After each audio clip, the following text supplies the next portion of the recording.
Hello and welcome back to David's Garage. Today I'm going to be telling you guys about the BMW 2002 and why you need one in your life.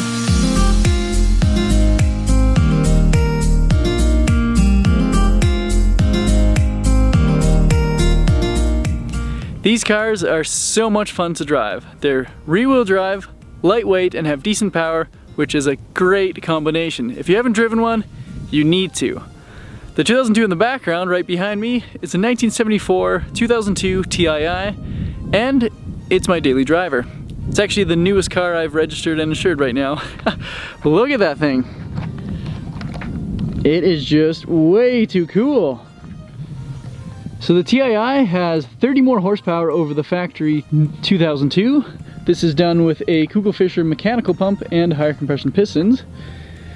Now what makes my TII unique, I suppose, is the fact that it has H&R springs, Bilstein shocks, bigger sway bars, strut bars, and Recaro seats. It is the perfect driver. Also for 2002s, it is necessary to have a 5-speed, and the Momo is a nice touch as well. The clock doesn't work, and neither does the horn, but everything else does in this car. It's actually quite sweet.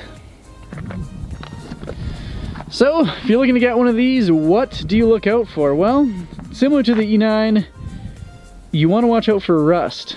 So this one, like the rear strut towers, are actually the killer in these cars. And this one is pretty solid. There's a little bit starting there, but even on the other side, that's all quite nice actually. Spare wheel well solid in this car, and so are the floors and the frame rails, but definitely is going to need rear flare work some point. And then the rockers go, and sometimes the corners of the doors go as well. And this is a prime example of everything that can go wrong. So the front fenders too. If you see any bubbling here in this area, I mean obviously this one's gone through, but if you're looking at one and there is any bubbling there, that means you'll likely actually need to replace the fenders. They kind of start splitting from the inside out, and they just become toast. So this one's kind of unique because it is all original paint and all original body panels. It's never been welded or anything, no accidents. It's got the original nose, and that's another common thing for the 2002s to rust. They'll start to rust kind of in this area. You'll see bubbling, or it might even be rusted right through. This one's nice and straight and nice and solid, which is sweet because it's the original TII nose, which for those who don't know is a snorkel nose. Kind of cool.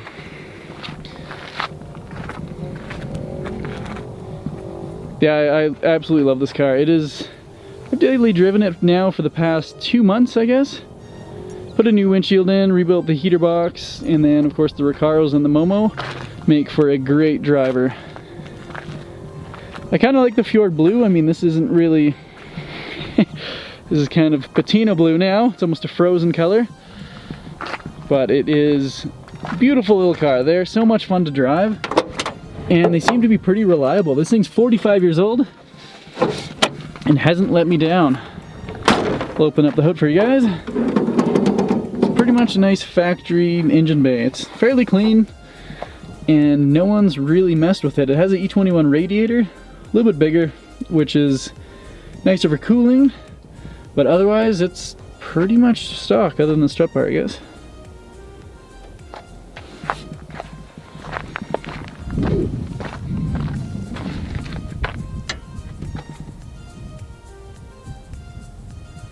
So the TII nose I was talking about earlier is this area right here.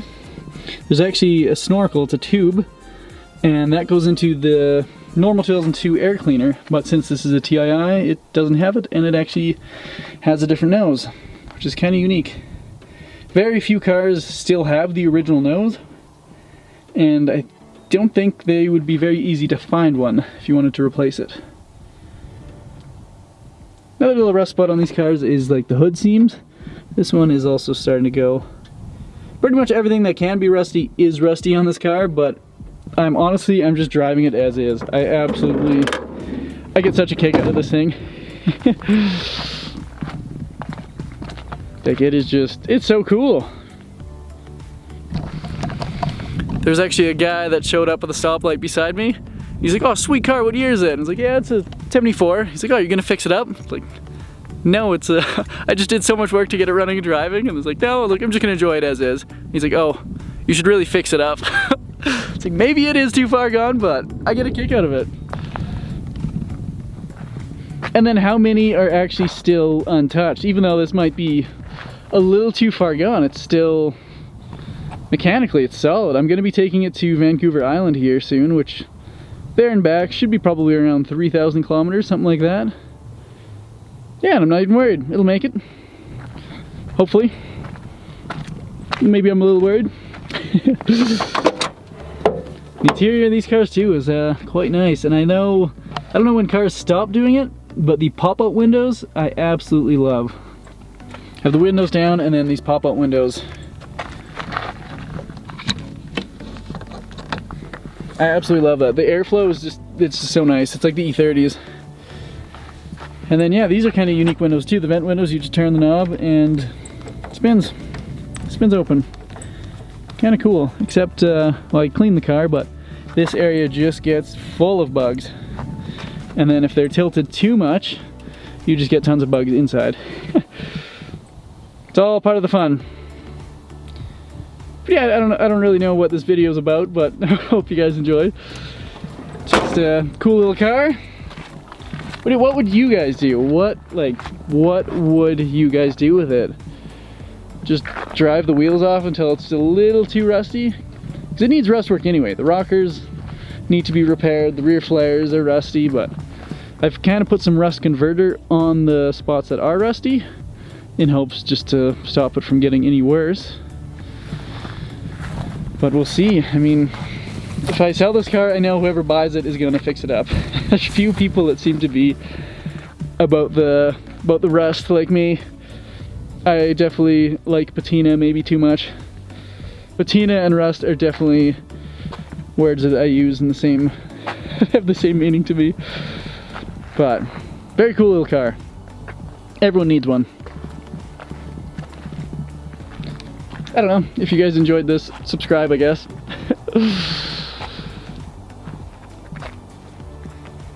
Too cool. Oh yeah, I bought a drone. Pretty cool.